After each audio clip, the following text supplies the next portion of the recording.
Welcome to Robust News. Robust News में आपका स्वागत है। मुस्लिम संगठन जमीयत उलेमाए हिंद ने सुप्रीम कोर्ट में दो नई याचिकाएं दायर कर उत्तर प्रदेश सरकार को यह सुनिश्चित करने का निर्देश देने की मांग की कि राज्य में उचित प्रक्रिया का पालन किए बिना कोई और निर्माण न गिराया जाए तथा इस तरह की कवायद पर्याप्त नोटिस देने के बाद ही की जाए।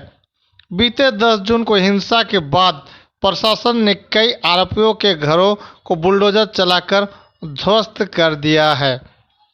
मुस्लिम संगठन जमीयत उलेमाए हिंद ने सोमवार को उच्चतम न्यायालय में दो नई याचिकाएं दायर कर उत्तर प्रदेश सरकार को यह सुनिश्चित करने का निर्देश देने की मांग की कि राज्य में उचित प्रक्रिया का पालन किए बिना कोई और निर्माण न गिराया जाए तथा इस तरह की कवायद पर्याप्त नोटिस देने के बाद ही की जाए।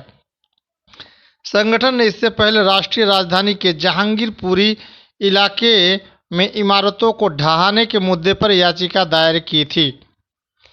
इन आवेदनों में कहा गया कि मामले में पिछली सुनवाई के बाद कुछ नए घटनाक्रम हुए हैं जिनके बारे में इस अदालत का ध्यान आकर्षित करने की जरूरत है।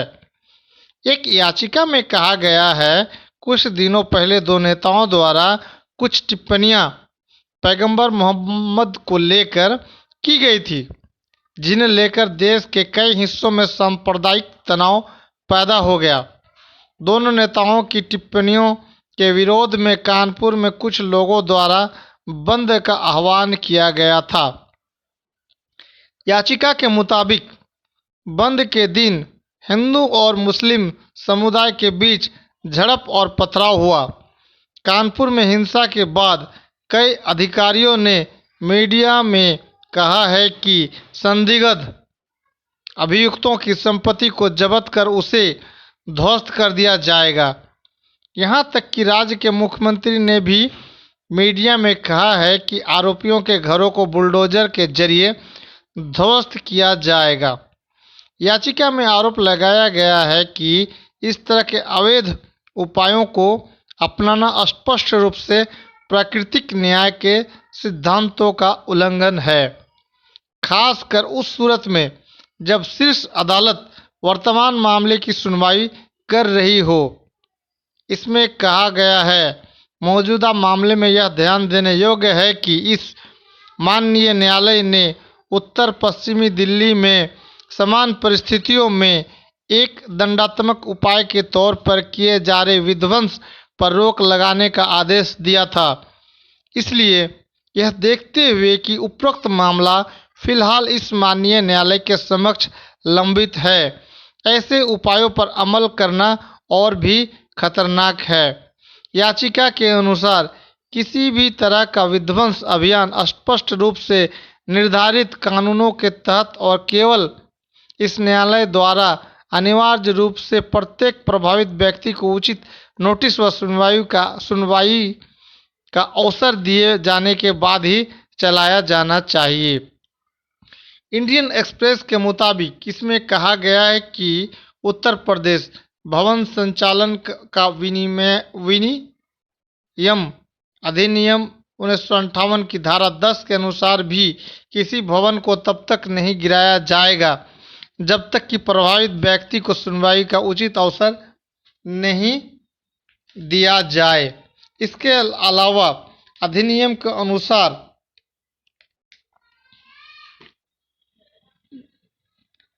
विध्वंस के आदेश से व्यथित व्यक्ति आदेश के 30 दिनों की अवधि के भीतर इसके खिलाफ अध्यक्ष के पास अपील करने का हकदार है। कानून में 3 जून को हुई हिंसा का जिक्र करते हुए याचिका में कहा गया है, उत्तर प्रदेश सरकार को निर्देश जारी करें कि कानपुर जिले में किसी भी आपराधिक मामलों में किसी भी आरोपी की आवासीय या वाणिज्यिक संपत्ति के खिलाफ निर्धारित कानून के दायरे से बाहर कोई दंडात्मक कार्रवाई नहीं की जाए। संगठन ने उत्तर प्रदेश सरकार को यह सुनिश्चित करने का निर्देश देने की भी मांग की है कि किसी भी तरह का विध्वंस अभियान स्पष्ट रूप से निर्धारित कानूनों के अनुसार और प्रत्येक प्रभावित व्यक्ति को उचित नोटिस व सुनवाई का अवसर दिए जाने के बाद ही चलाया जाए। याचिका में अदालत से अनुरोध किया गया है कि वह अधिकारियों से यह सुनिश्चित करने के लिए कहे कि पुलिसकर्मियों को सांप्रदायिक दंगों और स्थितियों से निपटने के लिए प्रशिक्षण प्रदान किया जाए। इसमें कहा, अंत में यह भी अनुरोध की जाती है कि यह निर्देश दिया जाए कि मंत्रियों, विधायकों और आपराधिक जांच से असंबद्ध किसी भी व्यक्ति को आपराधिक कारणों के संबंध में आपराधिक जिम्मेदारी को सार्वजनिक रूप से या किसी भी आधिकारिक संचार माध्यम से आपराधिक अदालतों द्वारा निर्धारित किए जाने तक विभाजित करने से रोका जाए। मालूम हो कि पैगंबर को लेकर टिप्पणी के लिए भाजपा ने बीते 5 जून को अपनी राष्ट्रीय प्रवक्ता नुपुर शर्मा को निलंबित कर दिया और दिल्ली इकाई के प्रवक्ता नवीन जिंदल को निष्कासित कर दिया था। उत्तर प्रदेश के कानपुर में शुक्रवार 3 जून को शर्मा द्वारा पैगंबर मोहम्मद पर की गई टिप्पणी के खिलाफ दुकान बंद करने को लेकर दो पक्षों में विवाद के बाद हिंसा भड़क गई थी। उसके बाद कानपुर में पुलिस ने मोहम्मद इश्तियाक से जुड़ी एक संपत्ति को ध्वस्त कर दिया। पुलिस ने कहा था कि इश्तियाक 3 जून को कानपुर में हुए हिंसक प्रदर्शन के मुख्य आरोपी जफर हयात हाशमी से जुड़ा था। विवादित संपत्ति स्वरूप नगर में स्थित थी। उसे उस जगह से 3 किलोमीटर दूर है जहां कानपुर में हिंसा हुई थी। नुपुर शर्मा और नवीन जिंदल के बयानों के विरोध में इलाहाबाद में हुई हिंसा के संबंध में उत्तर प्रदेश पुलिस ने वेलफेयर पार्टी ऑफ इंडिया के नेता और सीएए विरोधी प्रदर्शनों में एक प्रमुख चेहरा रहे जावेद मोहम्मद उर्फ जावेद पंप को 10 अन्य लोगों के साथ मुख्य साजिशकर्ता बताया है। इलाहाबाद के अटाला और करेली में बीते 10 जून को हुए पथराव और हिंसा के बाद बीते 12 जून को जावेद मोहम्मद के करेली स्थित 2 मंजिला घर को इलाहाबाद प्रशासन ने अवैध बताते हुए बुलडोजर से ध्वस्त कर दिया। इसके अलावा सहारनपुर में 10 जून को हुई हिंसा के 2 आरोपियों के मकानों को पुलिस ने 11 जून को बुलडोजर से ध्वस्त कर दिया था। शीर्ष अदालत ने इससे पहले जमीयत उलेमा हिंद द्वारा दायर याचिका पर राष्ट्रीय राजधानी के हिंसा प्रभावित जहांगीरपुरी इलाके में इमारतों को गिराने के मुद्दे पर केंद्र सरकार व अन्य को नोटिस जारी किया था। इस याचिका में दावा किया गया था कि सांप्रदायिक हिंसा के आरोपी मुस्लिमों के निर्माण को ढाया जा रहा है। जहांगीरपुरी में बीते 16 अप्रैल को हनुमान जयंती के अवसर पर निकाली गई शोभा यात्रा के दौरान 2 समुदाय के बीच झड़प हो गई थी, जिसमें 8 पुलिसकर्मी और एक स्थानीय निवासी घायल हो गया था। हिंसा की घटना के बाद बीते 20 अप्रैल को भाजपा शासित उत्तरी दिल्ली नगर निगम NDMC द्वारा इस इलाके अतिक्रमण विरोधी अभियान चलाया गया था, जिस पर विवाद खड़ा हो गया था। आरोप है कि अभियान के तहत आरोपियों के कथित अवैध निर्माण को तोड़ा जा रहा था, जिस पर सुप्रीम कोर्ट द्वारा रोक लगाए जाने के बाद भी कार्रवाई नहीं रोकी गई थी। कुछ घंटे बाद जब याचिकाकर्ताओं के वकील वापस शीर्ष अदालत पहुंचे तब तोड़फोड़ की कार्रवाई रुकी थी। इसके बाद 21 अप्रैल को मामले की सुनवाई करते हुए सुप्रीम कोर्ट ने NDMC के तोड़फोड़ अभियान पर 2 हफ्ते की रोक लगा दी गई थी। कमेंट में अपनी राय देंगे। आपका दिन शुभ रहे। युवक की दंगाई का जो वीडियो है ये वायरल हो रहा है। आप भी देखिए किस तरीके से जो है इससे बात की गई यहाँ पर और बदतमीजी करते हुए युवक नजर आए। साफ तौर पर ये दबंगई। Welcome to Robust News. Robust News में आपका स्वागत है। हिंदुस्तान पूरे भारत में मुसलमानों के साथ कैसा व्यवहार हो रहा है, जिसका एक जीता जागता उदाहरण आपको हम दिखाएंगे। उत्तर प्रदेश में गांव गए फकीरों यानी भिखारियों से अभद्रता का वीडियो सामने आया है। युवक ने उन्हें जिहादी आतंकी तक कहा है। उत्तर प्रदेश के गोंडा जिले का मामला है। पुलिस ने बताया कि 3 फकीरों यानी भिखारियों से अभद्रता के मामले में एक व्यक्ति को गिरफ्तार किया गया है। उन्होंने यह भी कहा कि इस तथ्य की भी जानकारी की जा रही है कि ये तीनों फकीर कौन लोग थे और किस कारण से उस ग्राम सभा में गए थे। तो आप सीधे हम आपको बताते हैं गोंडा से। उत्तर प्रदेश के गोंडा जिले के एक गांव में सोशल मीडिया पर एक वीडियो सामने आया है, जिसमें कुछ स्थानीय लोगों को भीख मांग रहे 3 मुस्लिम फकीरों भिखारियों को गाली देते और परेशान करते हुए आराम से देखा जा सकता है। पुलिस ने बताया कि इस संबंध में एक आरोपी को गिरफ्तार कर लिया गया है। मामले के अन्य आरोपी की गिरफ्तारी की कोशिश कर रही है। NDTV की रिपोर्ट के अनुसार गोंडा जिले के डिंगूर गांव में शूट किए गए इस सेलफोन वीडियो में 3 मुस्लिम फकीरों का कुछ लड़कों द्वारा पीछा करते हुए देखा जा सकता है, जो उन्हें धर्म से जुड़ी गालियां देते हैं। कुछ लोग उन्हें पीटने की बात कहते नजर आते हैं। निलंबित भाजपा नेता नुपुर शर्मा द्वारा पैगंबर की टिप्पणी पर भारी अंतर्राष्ट्रीय प्रतिक्रिया के बीच वीडियो का व्यापक रूप से प्रसारित किया गया है। इस दौरान एक बड़ी लाठी से लिए एक युवक ने उन्हें लोगों को घेर लिया और उनके पहचान पत्र की मांग की। यह सुनकर कि उनके पास कुछ नहीं था, वह उन्हें जिहादी और आतंकवादी कहता है। युवक को यह कहते हुए सुना जा सकता है, बस हमें अपना आधार दिखाओ, नहीं तो हम आपके अंदर जो है वो बाहर निकाल देंगे। वह उनसे उनके नाम और वे कहाँ से आ रहे हैं पूछता है और बार बार सवाल करता है कि वे अपना आधार साथ क्यों नहीं रखते। वह कहता है, तुम सब आतंकवादी हो, अपना आधार हर समय साथ रखो। एक आदमी जो बीच बचाव कर उसे शांत कराने की कोशिश करता है, उसे दूर धकेल दिया जाता है। युवक फकीरों से कान पकड़कर उठक बैठक कराता है और जय श्री राम का नारा भी लगवाता है। सीओ सिटी गोंडा लक्ष्मीकांत गौतम ने कहा कि फकीरों से एक व्यक्ति द्वारा अभद्र व्यवहार किए जाने का मामला सामने आया है। सीओ सिटी गोंडा लक्ष्मीकांत गौतम ने इन अभद्र व्यवहार करने वाले का बीच बचाव भी करने का कोशिश किया और उन्हें बचाने का प्रयास करते हुए उसने सिर्फ एक व्यक्ति द्वारा अभद्र किए जाने का मामले को बताया। इस संबंध में थाना खरगुपुर में संबंधित धाराओं के तहत केस दर्ज किया गया है। एक व्यक्ति की गिरफ्तारी की गई है और इस तथ्य की भी जानकारी की जा रही है कि ये 3 व्यक्ति यानी ये 3 भिखारी कौन लोग थे और किस कारण उस ग्राम सभा में गए थे। खबर कैसी लगी, चैनल को सब्सक्राइब करें, कमेंट में अपनी राय दें। आपका दिन शुभ रहे। Thanks audience, thanks listener.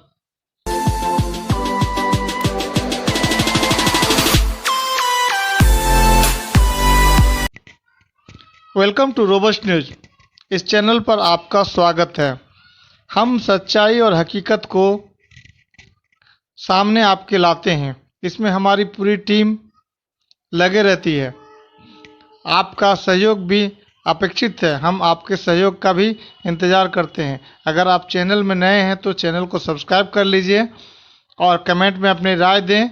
और अगर आप कुछ डोनेट करना चाहते हैं, हमारे चैनल को सहयोग करना चाहते हैं, तो अबाउट के सेक्शन में जाने पर आपको हमारा अकाउंट नंबर मिल जाएगा। आप चैनल को कुछ सहयोग भी कर सकते हैं। आज जो हम बताएंगे आपको 10 दुर्लभ परंपराएं जो आज भी आधुनिक भारत में प्रचलित हैं। भारत दुनिया की सबसे पुरानी और शहरी सभ्यता अर्थात सिंधु घाटी सभ्यता का देश है। इसलिए प्राचीन काल से लेकर आधुनिक भारत तक भारतीय समाज में विभिन्न संप्रदायों, रीति रिवाजों, अनुष्ठानों और संप्रदायों का उद्भव एवं रूपांतरण होता रहा है। इनमें से कई संप्रदायों और रिवाजों का आधार धार्मिक और सामाजिक था। आज के वैज्ञानिक युग में भी भारत में बहुत सी प्राचीन परंपराएं प्रचलित हैं, जिनमें कई वैज्ञानिक रूप से बहुत सटीक मालूम पड़ती है। वही कुछ परंपराएं केवल अंधविश्वास पर आधारित हैं। आइए इन परंपराओं के बारे में हम डिटेल से बताते हैं। 10 दुर्लभ परंपराओं में नंबर 1 पर है, भारत में एक जिप्सी जनजाति है जो मौत को अपने जीवन का सबसे खुशनुमा पल मानते हैं, जबकि बच्चे के जन्म को दुख की घड़ी मानते हैं। अब नंबर 2 पर है मलाना। हिमाचल प्रदेश राज्य में एक प्राचीन भारतीय गांव है। वहां के लोग खुद को सिकंदर महान का वंशज मानते हैं और उनकी स्थानीय अदालत प्रणाली भी प्राचीन ग्रीक प्रणाली को दर्शाता है।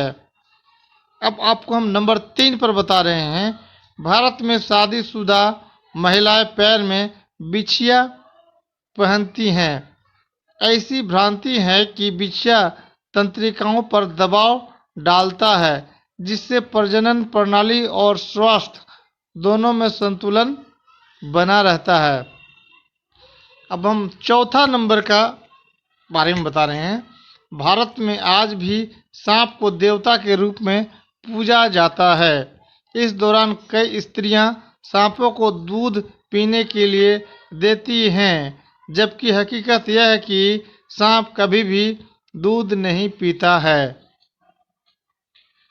5 नंबर, कुछ दूर दराज के भारतीय गांवों में बच्चों को मंदिर के छत से नीचे फेंकने की प्रथा है और उन्हें नीचे वयस्कों द्वारा पकड़ा जाता है। ऐसा माना जाता है कि ऐसा करने से बच्चे लंबी आयु यानी दीर्घायु होते हैं और उनका स्वास्थ्य अच्छा रहता है। अब नंबर 6 पर प्राचीन देवदासी प्रणाली। प्राचीन देवदासी प्रणाली, जहां युवा लड़कियों को स्थानीय मंदिर में समर्पित किया जाता था और उनकी कौमार्ज को नीलामी की जाती थी। 1982 में कर्नाटक में इस प्रथा को अवैध कर दिया गया था, लेकिन अभी भी दक्षिण भारत के कुछ राज्यों में यह प्रथा जारी है। नंबर 7, भारत में 2004 के बाद से हर चुनाव में एक अकेले मतदाता के लिए जंगल में एक मतदान केंद्र की स्थापना की जाती है। नंबर 8, भारत में लंबी यात्रा के लिए जाने से पहले लोग वाहनों के पहियों के नीचे नींबू डालते हैं। उनका मानना है कि यह उन्हें संकट से बचाएगा। वे ऐसे ही उद्देश्य के लिए वाहन के सामने नारियल और अगरबत्ती भी जलाते हैं। 9 नंबर, भारत में अघोरी साधु, विशेष रूप के बनारस, अंत्येष्टि के बाद मनुष्य के बचे हुए अवशेष को खाते हैं और शवों के साथ संभोग करते हैं, क्योंकि वे गंदे लोगों में शुद्धता को खोजने के द्वारा दुनिया को त्यागने में विश्वास करते हैं। नंबर 10, भारत के कुछ गांवों में यह अवधारणा है कि पशुओं के विवाह से वर्षा के देवता खुश होते हैं। आसाम और महाराष्ट्र में मेढक की शादी और कर्नाटक में गधों की शादी इसी का उदाहरण है। हमारे चैनल को सब्सक्राइब कर लें ताकि आपको ऐसे ही रोचक जानकारी वाली वीडियो हम आप तक पहुंचाते रहें। बने रहे चैनल में, अभी चैनल में है बहुत कुछ। Welcome to Robust News. Robust News में आपका स्वागत है। आज हम बात करेंगे कौन है देवदासी, कब से शुरू हुई ये कुप्रथा। भारतीय संस्कृति वैदिक काल से आज तक रोचक रही है। इस रोचकता में कई विविधताएं हैं, कई परंपराएं हैं, कई प्रथाएं हैं और ऐसी ही एक प्रथा है देवदासी प्रथा। हालांकि आधुनिक समाज के परिप्रेक्ष्य में यह प्रथा बहुत गलत है, लेकिन यह सदियों से चली आ रही है। इतिहासकारों का मानना है कि देवदासी प्रथा संभवतः 6वीं सदी में शुरू हुई थी। मान्यता है कि अधिकांश पुराण भी इसी काल में लिखे गए। देवदासियों का प्रचलन दक्षिण भारतीय मंदिरों में अधिक है। देवदासी का अर्थ होता है सर्वेंट ऑफ गॉड, यानी देव की दासी या पत्नी। एक अन्य मान्यता के अनुसार देवदासी कुप्रथा का आरंभ आर्यों के प्रवेश से पूर्व माना गया है। 3री शताब्दी में प्रारंभ इस प्रथा का मूल उद्देश्य धार्मिक था।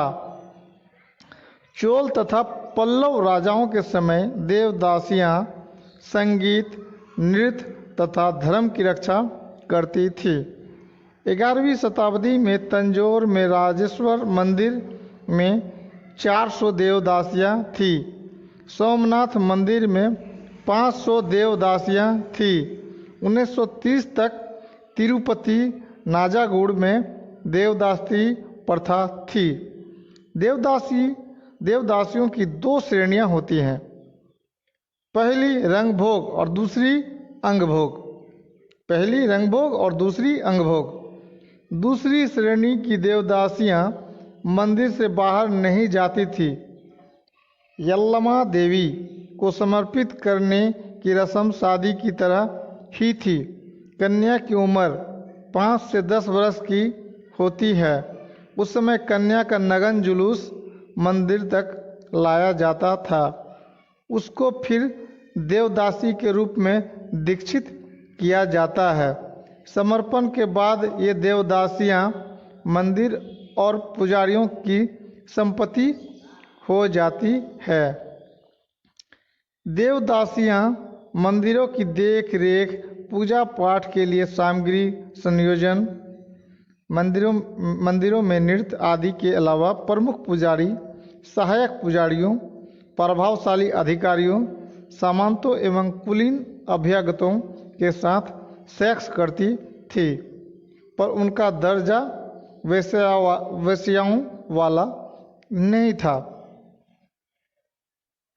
यह कुप्रथा भारत में आज भी महाराष्ट्र और कर्नाटक के कोल्हापुर, सोलापुर, सांगली, उस्मानाबाद, बेलगाम, बीजापुर, गुलबर्ग आदि में जारी है।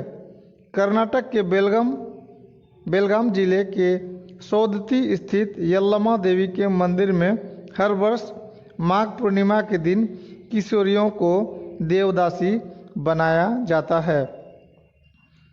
कालिदास के मेघदूतम में मंदिरों में नृत्य करने वाली आजीवन कुंवारी कन्याओं का वर्णन मिलता है, जो संभवतः देवदासियां ही रही होंगी। प्रख्यात लेखक दुबोइस ने अपनी पुस्तक Hindu manners, custom and ceremonies में लिखा है कि प्रत्येक देवदासी को देवालय में नाचना गाना पड़ता था। साथ ही मंदिरों में आने वाले खास मेहमानों के साथ शयन करना पड़ता था। इसके बदले में उन्हें अनाज या धनराशि दी जाती थी। कैसी लगी खबर? देवदासी प्रथा अब भी प्रचलित है। देवदासी प्रथा अब भी प्रचलित और चर्चा में क्यों है? हाल ही में National Law School of India University NLSIU Mumbai और Tata Institute of Social Science TISS Bengaluru द्वारा देवदासी प्रथा पर 2 नए अध्ययन किए गए। ये अध्ययन देवदासी प्रथा पर नकेल कसने हेतु विधायिका और प्रवर्तन एजेंसियों के उदासीन दृष्टिकोण की एक निष्ठुर तस्वीर पेश करते हैं। इसमें प्रमुख बिंदु है कर्नाटक देवदासी समर्पण का प्रतिषेध अधिनियम 1982, Karnataka Devadasi Prohibition of Dedication Act of 1982 के 36 वर्ष से अधिक समय बीत जाने के बाद भी राज्य सरकार द्वारा इस कानून के संचालन हेतु नियमों को जारी करना बाकी है, जो कहीं न कहीं इस कुप्रथा को बढ़ावा देने में सहायक सिद्ध हो रहा है। देवी देवताओं को प्रसन्न करने के लिए सेवक के रूप में युवा लड़कियों को मंदिरों में समर्पित करने की यह कुप्रथा न केवल कर्नाटक में बनी हुई है, बल्कि पड़ोसी राज्य गोवा में भी फैलती जा रही है। अध्ययन के अनुसार मानसिक या शारीरिक रूप से कमजोर लड़कियां इस कुप्रथा के लिए सबसे बड़े और सबसे आसान शिकार हैं। National Law School of India University NLSIU के अध्ययन की हिस्सा रही 5 देवदासियों में से एक ऐसी ही किसी कमजोरी से पीड़ित पाई गई। NLSIU के शोधकर्ताओं ने पाया कि सामाजिक आर्थिक रूप से हाशिए पर स्थित समुदायों की लड़कियां इस कुप्रथा की शिकार बनती रही हैं, जिसके बाद उन्हें देह व्यापार के दल में झोंक दिया जाता है। TISS के शोधकर्ताओं ने इस बात पर जोर दिया कि देवदासी प्रथा को परिवार और उनके समुदाय से प्रथागत मंजूरी मिलती है। प्रथा खत्म क्यों नहीं होती है? इसका जवाब खोजने पर देखिए क्या निकला।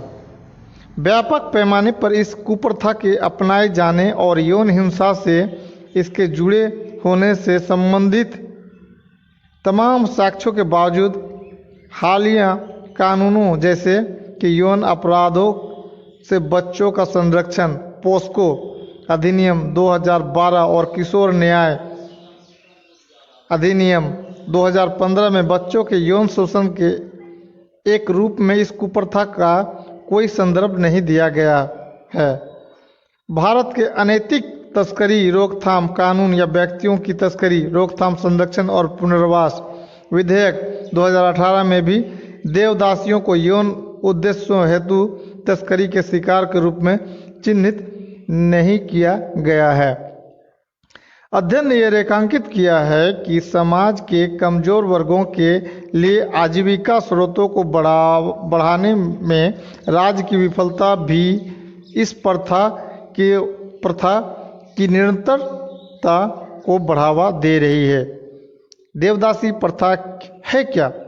प्राचीन समय से ही हमारे समाज में तमाम कुरीतियों और अंधविश्वासों का बोलबाला रहा है, जो समय के साथ साथ व्यापक वैज्ञानिक चेतना के विकसित होने से धीरे धीरे लुप्त होते गए।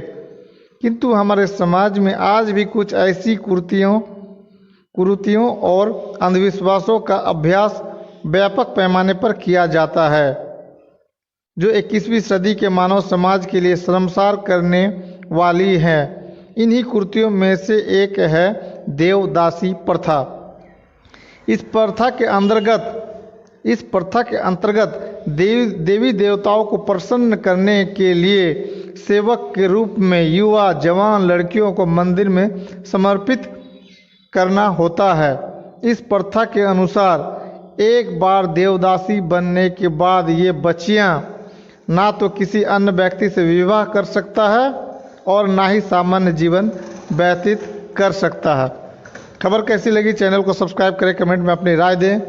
आपका दिन शुभ रहे। Thanks audience, thanks listener.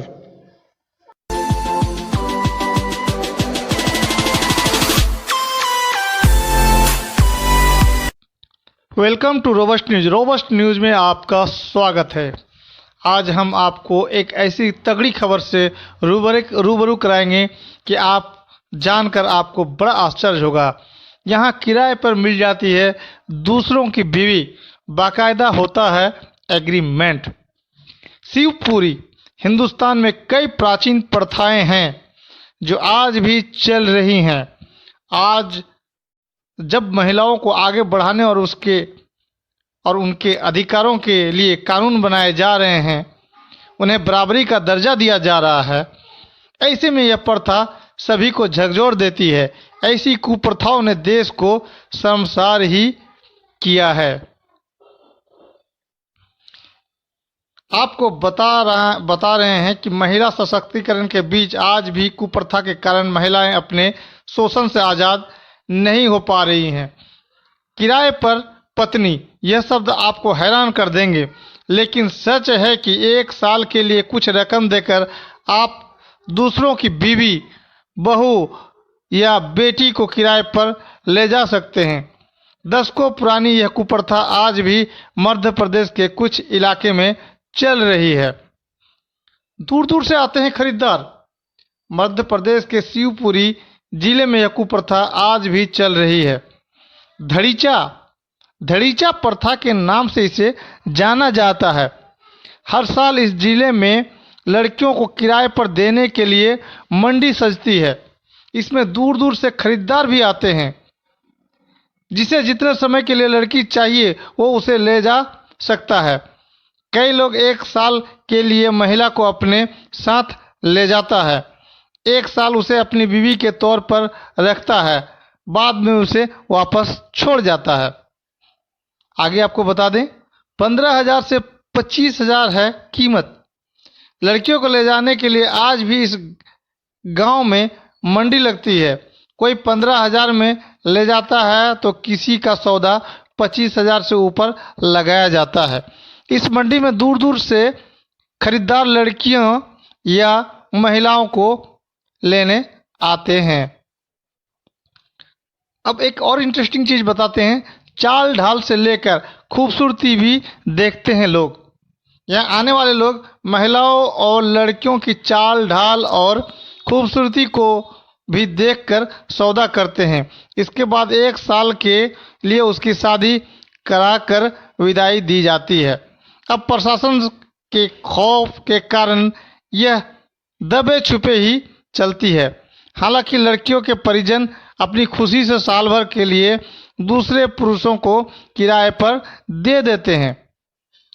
इसमें यह कुंवारी लड़कियां भी हो सकती है या किसी की पत्नी भी हो सकती है। यह कुप्रथा ही है जिसे यह लोग आज भी नहीं छोड़ रहे हैं। बाकायदा होता है 1 साल का एग्रीमेंट। इन महिलाओं को 1 साल के लिए देने से पहले 1 साल का एग्रीमेंट भी होता है। इसके लिए 10 रुपये से लेकर 100 रुपये तक के स्टाम्प पर दोनों पक्ष साइन करते हैं। एग्रीमेंट की शर्त लिखी जाती है। इसके बाद ही अपने घर की लड़कियों को सौंपा जाता है। बढ़ाया भी जा सकता है अनुबंध, यानी एग्रीमेंट को बढ़ाया भी जा सकता है, एक्सटेंड करवा सकते हैं। 1 साल के लिए एग्रीमेंट पर जाने वाली महिलाओं के यदि कोई पुरुष ज़्यादा समय भी रखना चाहता है तो उसे अतिरिक्त पैसा देकर एग्रीमेंट बढ़ाया जाता है। खास बात यह है कि किराए पर दी जाने वाली लड़की से शादी करना जरूरी होता है। अब आगे आपको बता दें कि किस लिए ले जाते हैं लोग। किसी को माँ की सेवा करवानी होती है, कोई शादी का नाटक करने के लिए किराए पर ले जाता है, किसी की शादी नहीं हुई है तो कुछ समय उसके साथ बिता सकता है। अब आपको एक और चीज़ बता दें, मध्य प्रदेश राज्य में लिंग अनुपात तेजी से बढ़ रहा है और शिवपुरी इलाके में इसका प्रभाव देखा जा सकता है। खराब लिंग अनुपात होने के कारण इस कुप्रथा को बढ़ावा मिल रहा है। यहाँ इसे धतीच प्रथा के नाम से जाना जाता है। इस कुप्रथा को बढ़ावा देने में महिलाएं भी बराबरी की जिम्मेदार हैं। कई बार पुलिस के सामने भी इस प्रकार की घटनाएं सामने आई, लेकिन महिलाएं ही इन अन्यायों के बारे में खुलकर बात नहीं करना चाहती, इसलिए कार्रवाई नहीं हो पाती। मध्य प्रदेश के अलावा अन्य राज्यों में भी फैली है यह कुप्रथा। अब आपको कुछ उदाहरण भी दे देते हैं। 2006 में गुजरात के भरूच में नेत्रगंज तालुका में एक मामला उजागर हुआ था। अता प्रजापति नाम का एक व्यक्ति अपनी पत्नी लक्ष्मी को मेहसाना में एक पटेल के साथ रहने के लिए छोड़ गया था। उसे 8,000 रुपये महीना किराया मिल रहा था। इसमें भी एजेंट और बिचौलिए ने गरीब परिवार को बढ़ावा देने का काम किया। वे पैसा का लालच देकर महिलाओं को बेचने के काम में दलाली करने लगे। गुजरात के ही मेहसाना, पाटन, राजकोट और गांधीनगर जैसे जिलों में महिलाओं की कमी ने एजेंटों और गरीब परिवारों को पैसा कमाने का एक जरिया दे दिया। बताते हैं कि इस काम में दलाल 65-70 हज़ार रुपये तक कमाते हैं और गरीब आदिवासी परिवारों को उनकी बेटियों के लिए 15 से 20 हज़ार देते हैं। आदिवासी युवा महिलाओं को 500 रुपये से लेकर 60,000 रुपये तक में किराए पर उपलब्ध कराते हैं और यह इस बात पर निर्भर करता है कि युवा महिला का परिवार कितना गरीब है और उसे पैसों की कितनी ज़रूरत है। एक दलाल के मुताबिक 1.5 लाख रुपये से लेकर 2 लाख रुपये प्रति माह कमा रहे हैं। और आपको एक और बहुत बड़ी बात की खुलासा करते हैं, क्योंकि ये है रोबस्ट न्यूज, अंदर तक की खबर को बाहर निकालते हैं। मीडिया रिपोर्ट के मुताबिक मध्य प्रदेश में चलने वाली यह कुप्रथा कई दशकों से चल रही है, जिसे रोकने के लिए कोई प्रयास नहीं हुए। हालांकि इस दिशा में 1-2 NGO पहल कर चुके हैं। ऐसा लगता है कि गरीब परिवारों की महिलाएं और लड़कियों की कीमत जानवरों से भी गई गुजरी है, यानी भेड़ बकरियां समझी जाती है बेटियों को। केंद्र सरकार की योजना बेटी बचाओ बेटी पढ़ाओ के बाद भी हमारे देश में बेटियों को भेड़ बकरियों की तरह समझा जाता है। खबर कैसी लगी? चैनल को सब्सक्राइब करें, कमेंट में अपनी राय दें। आपका दिन शुभ रहे। अब हम आपको लेके चलते हैं खबर की दूसरी ओर, जो कि जहांगीरपुर दिल्ली की है। बने रहेंगे चैनल पर। Welcome to Robust News. Robust News में आपका स्वागत है। आपको हम बता दें कि रोबस्ट का अर्थ होता है बहुत ही तगड़ा, यानी बहुत ही मजबूत और बहुत ही स्ट्रांग। और न्यूज का अर्थ होता है खबर, रोबस्ट न्यूज यानी कि बहुत ही तगड़ा खबर जिसका कोई तोड़ नहीं हो। तो रोबस्ट न्यूज में आपका स्वागत है। बीते 4 दिनों में जहांगीरपुरी में जो कुछ भी घटित हुआ उसने इस देश की निकृष्टतम और श्रेष्ठतम दोनों तस्वीरों को साफ कर दिया है। इस छोटी सी अवधि में ही हम जान गए हैं कि भारत को पूरी तरह से तबाह कैसे किया जा सकता है, साथ ही यह भी कि अगर उसे बचाना है तो क्या करना होगा। जहांगीरपुरी की घटनाओं ने भारत का निकृष्टतम और श्रेष्ठतम दिखला दिया है। 2 दिनों में ही हमें मालूम हो गया है कि भारत को पूरी तरह से तबाह कैसे किया जा सकता है, और यह भी कि अगर उसे बचाना है तो क्या करना होगा। जो निकृष्टतम था वह भारतीय जनता पार्टी, प्रशासन और पुलिस के वक्तव्यों और कृत्यों में प्रकट हुआ। हिंदी टेलीविजन चैनलों के पत्रकारों में भी आम आदमी पार्टी ने फिर साबित किया कि यह द्विअर्थी संवादों की कला पर इतनी मुग्ध है कि वह नहीं देख पा रही है कि उसकी चतुराई भी उसकी अवसरवादिता और कायरता को नहीं छिपा सकती। जहांगीरपुरी में हनुमान जयंती के दिन एक हिंसक भीड़ को उन गलियों से गुजरने दिया गया जिनमें ज्यादातर मुसलमान रहते हैं।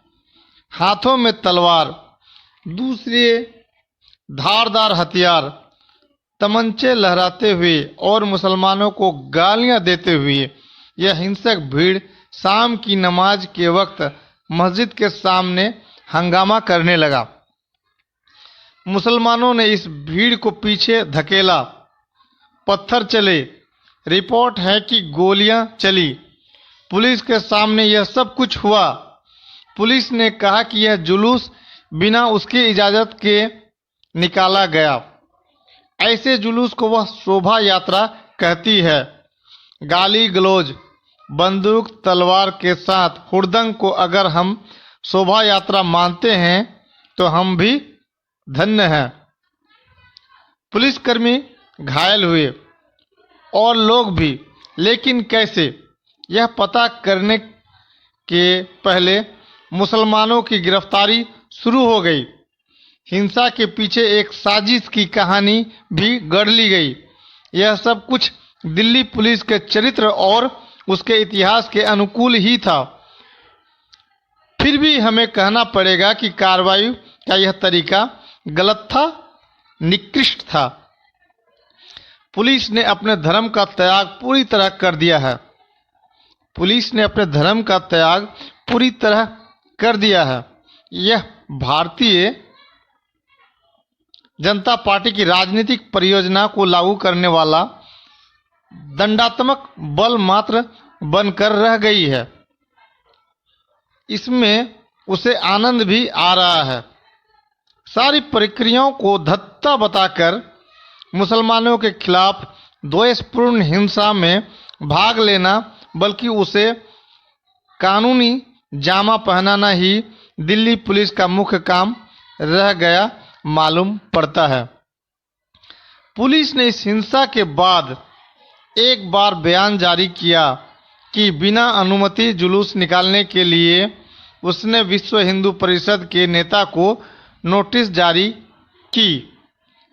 यह भी कि शायद इस अपराध के लिए एक जिम्मेदार नेता को गिरफ्तार भी किया है। पर तुरंत ही परिषद ने पुलिस को सार्वजनिक रूप से उसके खिलाफ युद्ध की धमकी दी। तुरंत पुलिस ने सफाई दी कि नेता से सिर्फ तफ्तीश के सिलसिले में बातचीत की गई थी। ऐसा करके उसने गुंडों के सामने अपना इकबाल खत्म कर लिया।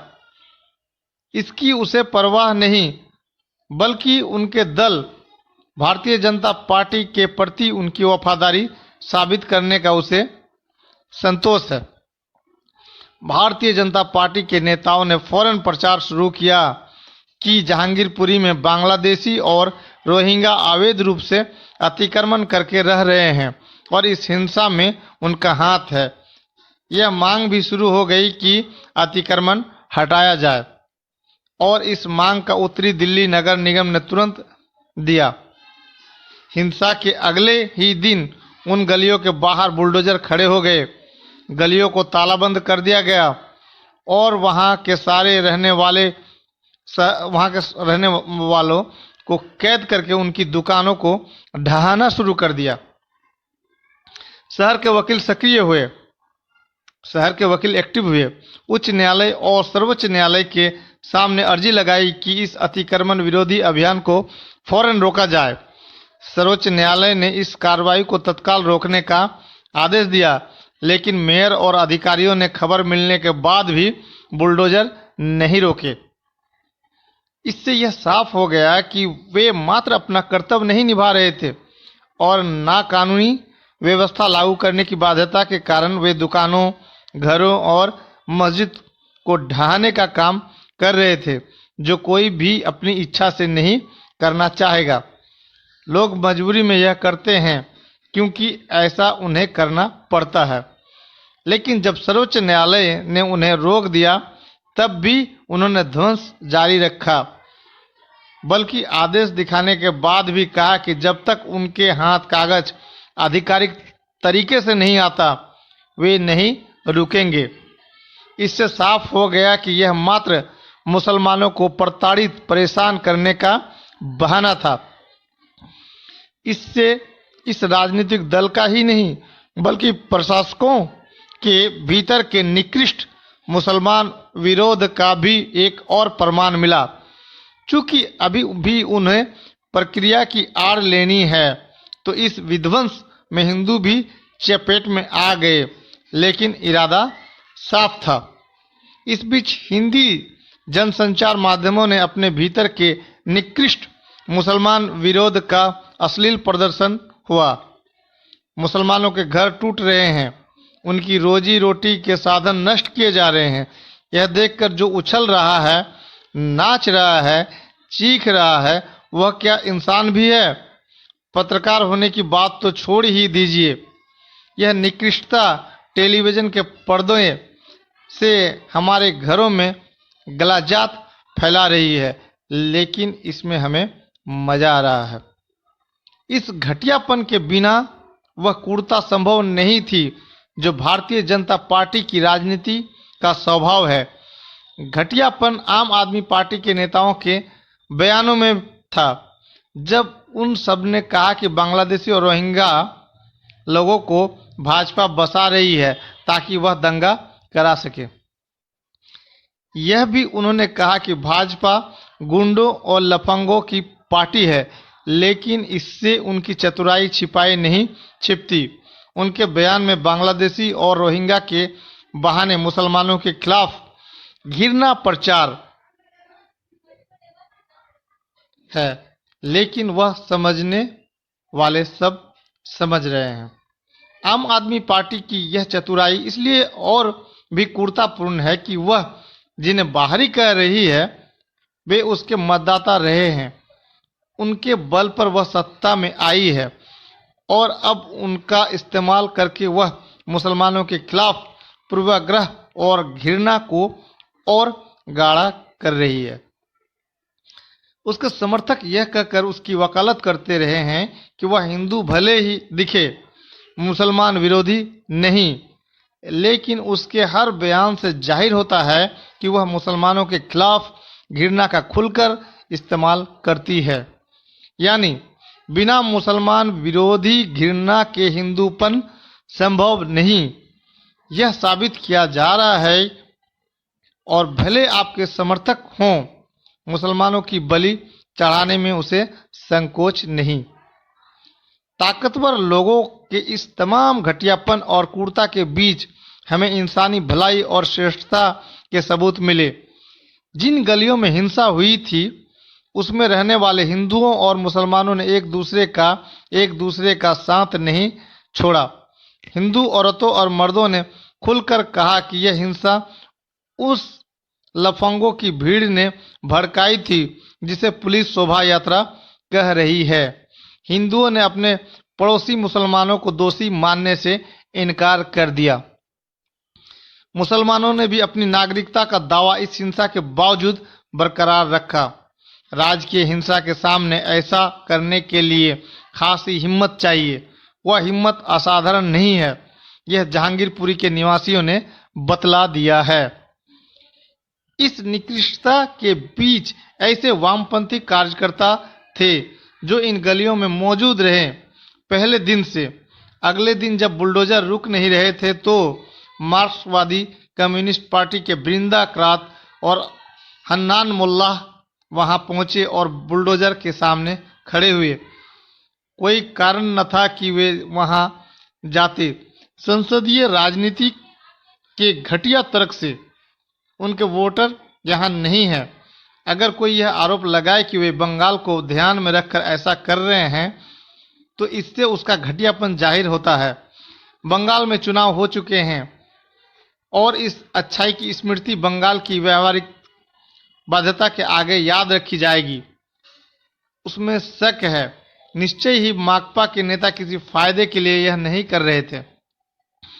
और उन वकीलों को याद रखिए जिन्होंने अदालतों दरवाजे खटखटाए।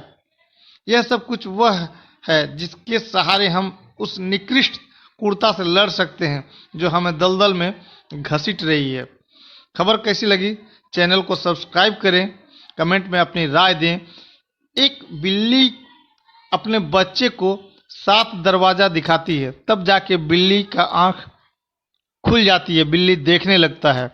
इन भारतीय मुसलमानों की आंख कब खुलेगी, ये आप कमेंट बॉक्स पर लिख सकते हैं। आपका दिन शुभ रहे। Thanks audience, thanks listener.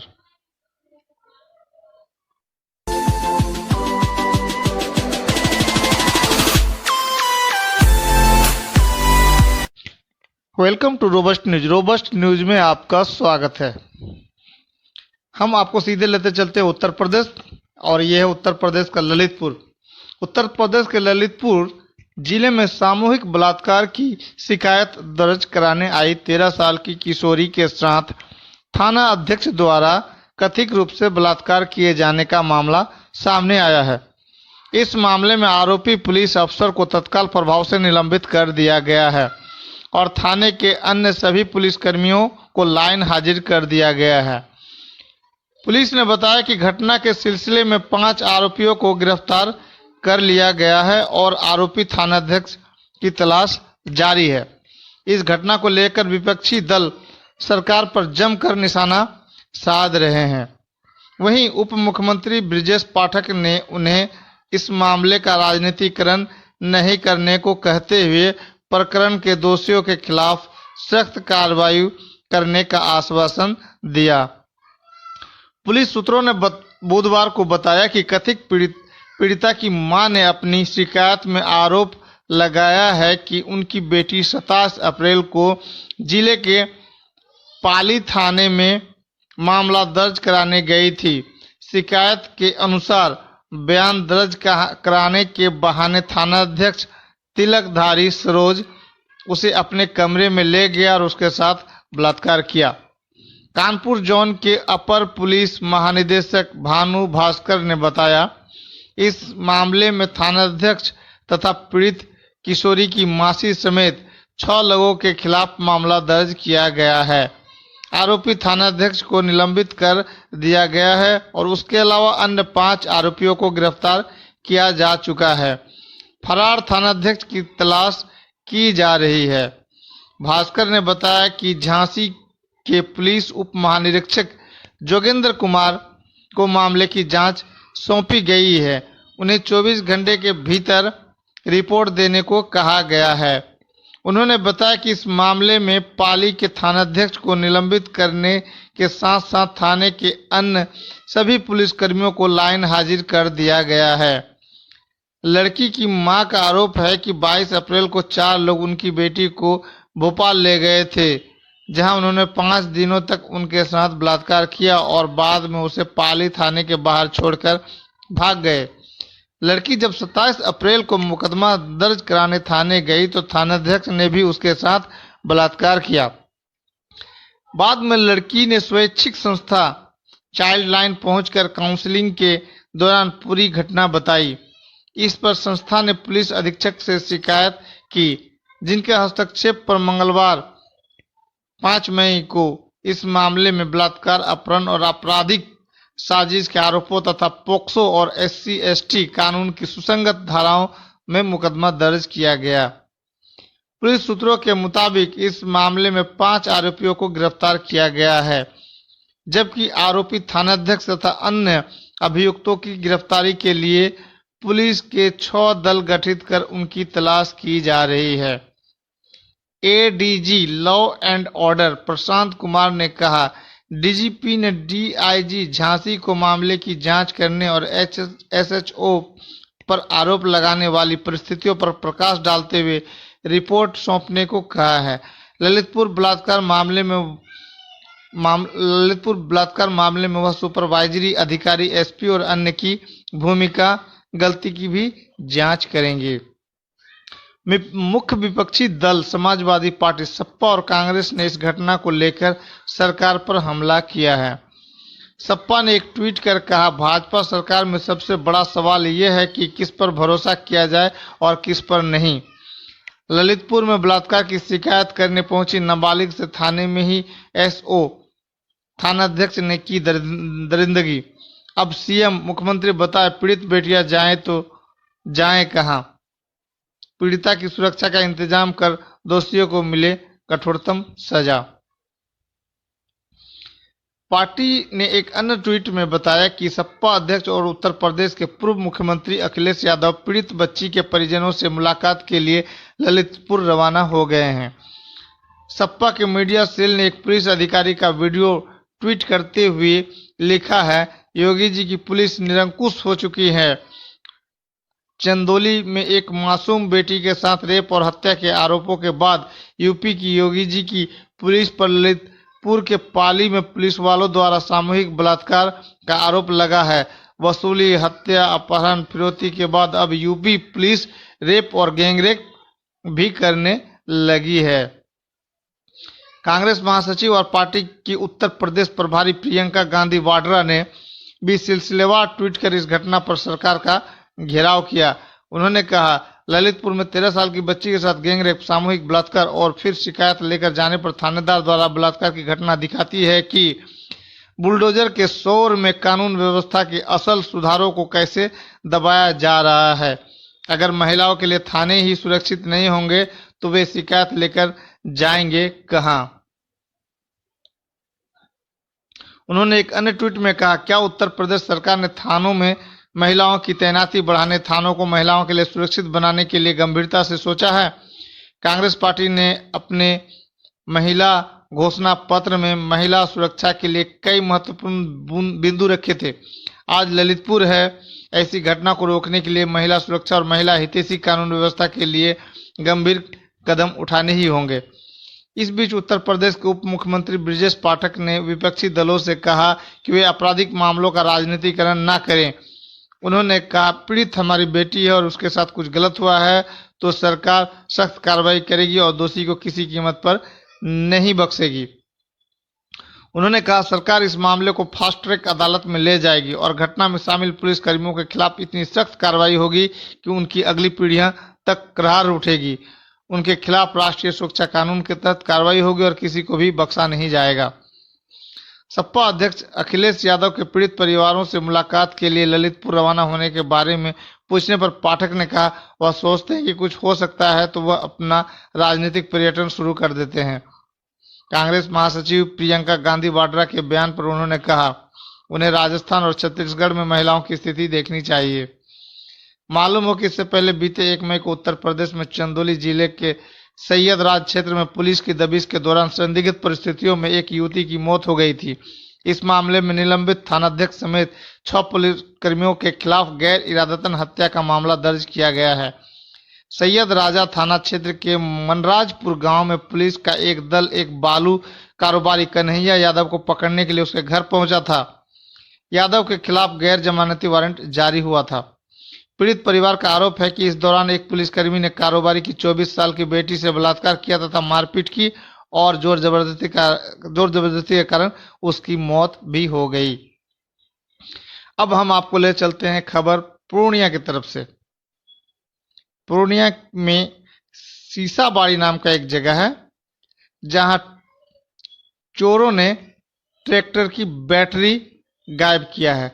ये चोर पहले बड़ी बड़ी चोरियां करते थे, लेकिन अब मंदी के कारण अब छोटी छोटी चोरियां करने लगे हैं और ट्रैक्टर से बैटरी चुराते हुए इन्हें पकड़ा गया है। खबर पर बने रहें, अभी और भी है खबर।